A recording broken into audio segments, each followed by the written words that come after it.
Fast technical pieces with arpeggios like this one can easily feel tense, rushed, and messy. This short romantic scherzo by Gurlitt is one of my favorite intermediate pieces to help students build accuracy at fast tempos and their musicality. In today's video, I'll show you some tricks for playing clean at the vivace tempo, how to play expressively, and avoid tension.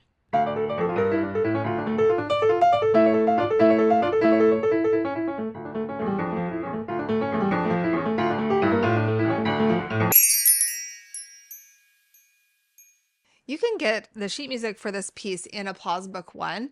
I've been teaching several of the pieces in this book on this channel, and I'll link this in the description. It's important to note that scherzo in Italian means joke or jokingly. You can hear the humor in this piece just with the syncopations. So 1, 2, 3, 1, 2, 3, 1, 2. Normally in a 3/8 time signature, you would accent the first beat of each measure, but you can really hear that he's emphasizing the third beat, the way he wrote this. And then the dynamics here. 2, 3, 1, 2, 3, 1, 2, 3, 1, 2. Start this piece hand separate, and I recommend practicing the right hand in block triads like this. This will help you to learn the piece quicker, and you'll notice that you're playing primarily D minor and A major triads, which makes sense because this is in the key of D minor. When you get to the middle section, you'll need to spend a lot of time hand separate to master all of the details.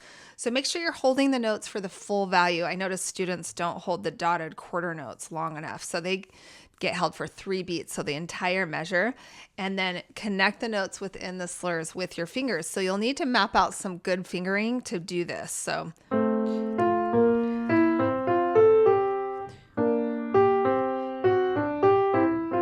you'll notice I had to do a little finger transferring in order to connect. You also need to think about the rests and where to lift your hands because of the slurs. So I'm lifting at the ends of the slurs and for the rests. There's also double stemmed notes in this section. Double stemmed notes help us with rhythm, and they also tell us where the different voices are, and they help us figuring out the melody. So the right hand and left hand have the same melody. You want to bring out the notes that have the stems pointing up. So 1, 2, 3, 1, 2, 3, 1, 2. It's a little different there. So when I'm practicing this hand separate, bring out the notes that have the stems that are pointing up. Take some practice. So you need to put a little more weight in this part of your hand to do that. When you go to put it together,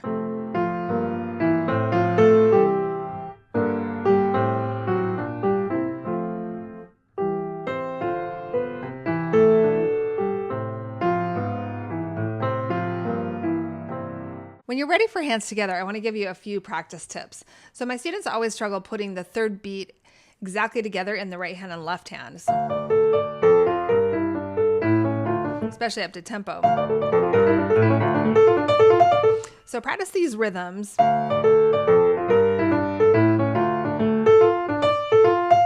practicing the whole arpeggio section in these rhythms. Here's another one.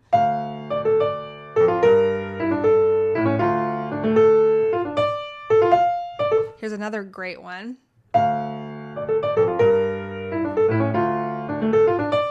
So this helps you to really pay attention to the third beat, and when you go back to the original rhythm, it'll feel easier and more secure. These arpeggios are always difficult at tempo. It's hard to play them clean. So don't let tension creep in. Keep this loose and relaxed, and try a little wrist rotation. So there's movement here in my arm, and there's movement in my wrist. As I play faster, there's not as much motion. The other thing you want to be conscious about is don't have your elbows stuck to your side. You need to move your body with the arpeggios so that you're comfortable and this can stay loose. Another thing that I'm doing is playing the left hand louder than my right hand. So the left hand has a nice melody.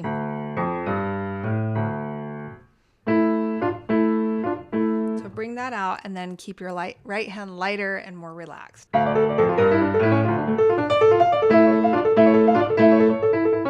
Places like bars 17 and 19 are also very challenging. So make sure you're getting your elbow up on the crossover.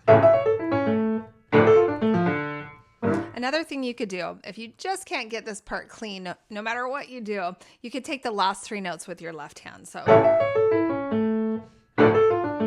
it's a great option.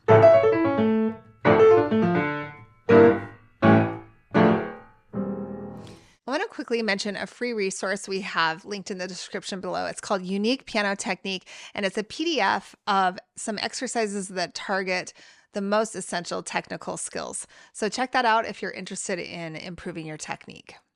I want to quickly mention a few details that students usually miss. I would mark your rests in. So places like bar 3, you want to be very exact when you lift off for those rests. And this part, the first time this happens, the arpeggio ends with an 8th note and then there's 2 8th rests.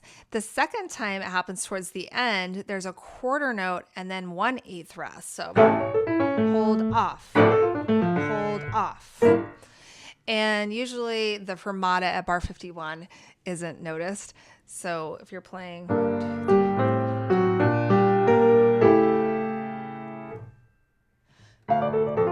you want to eventually feel this piece in one pulse because of the 3/8 time signature and the vivace tempo marking. I usually start my students with the metronome ticking for 8th notes around 80. So 1, 2, 3, 1, 2, 3.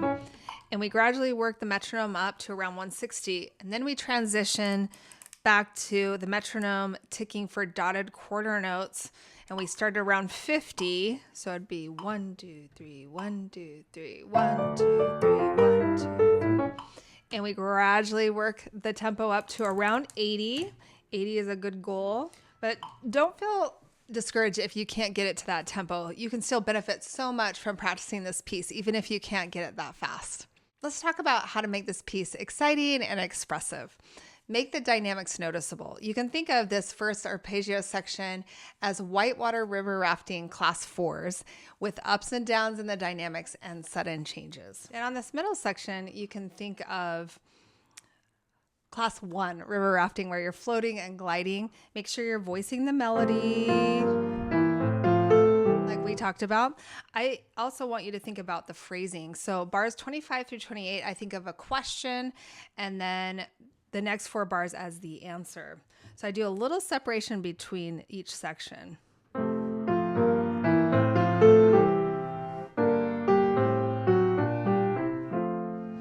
Then the next 8 bars, I think of a longer question and then the following 8 bars as the answer. So longer phrases here.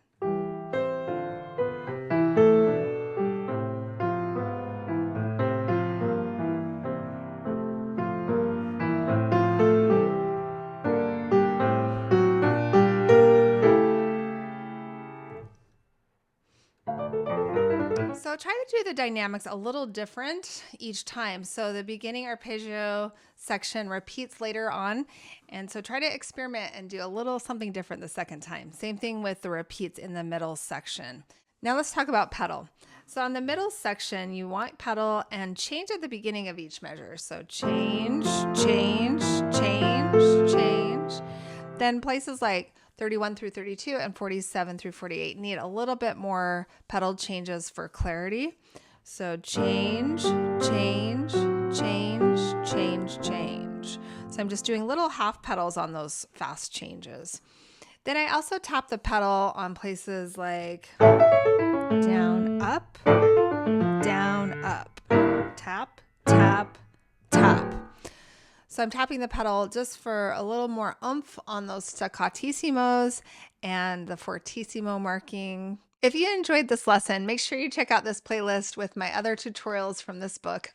And remember that if you're struggling with your technique, to grab our free resource in the description below. It's called Unique Piano Technique.